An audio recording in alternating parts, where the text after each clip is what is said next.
my fellow Americans, hello and welcome.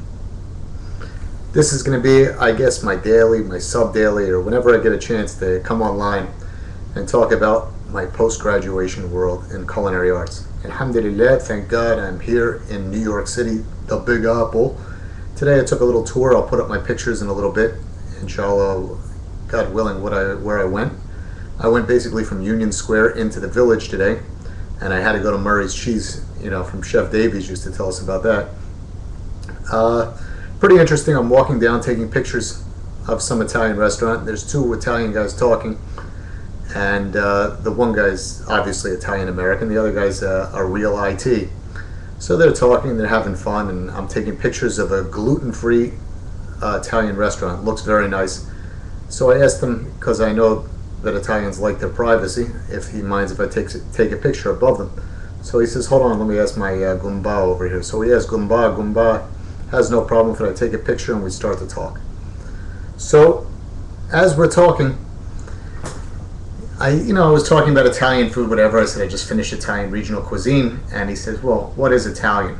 So this is pretty funny, because he says there's no such thing as Italian. He told me the only thing that's Italian, the only time we hear the word Italian is in the United States. That's where they come up with this. But the truth is, it's 20 different autonomous regions, and each one is very regional. That's what we learned in school. So he gave me a new word. Hold on, let me find it. Get myself together. Where is it? Let me see where I put this here.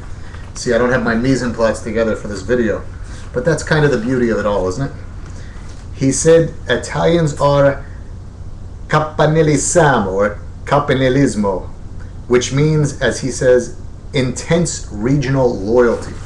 So he said it's not just regional, he said, but it's city-state, not just, that somebody is from the south of, or is, let's say, from Sicily. It's the region of, the city in Sicily.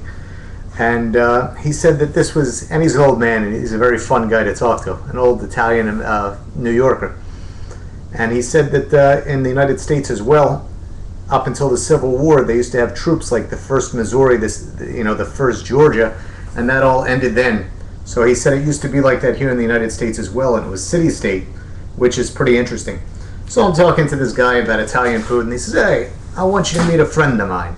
And, not a friend of mine or a friend of ours, as we look at it, a friend of mine. So he takes me to this beautiful Italian restaurant, and he's got a friend who's an executive chef there. So it's just pretty cool how all these things fall into place. Next thing, I start work today. I go in and I prepare. Alhamdulillah, I've got a very good sous chef, one of them there, and he's worked in some top restaurants, and he spends the time, have good conversation with that. I was ripping through octopus today, because the last time somebody didn't make it well, and if you don't make octopus well, it's very hard to take those little suction cup things off it. So when it's done right, you just have to, and here's the trick, you have to do it like you're milking a goat with just enough pressure. I never knew that. Who knew, right? When was the last time you milked a goat? I fabricated, but never milked a goat. So got that done, learned a few new skills, and this is the life of the culinarian fresh out of school.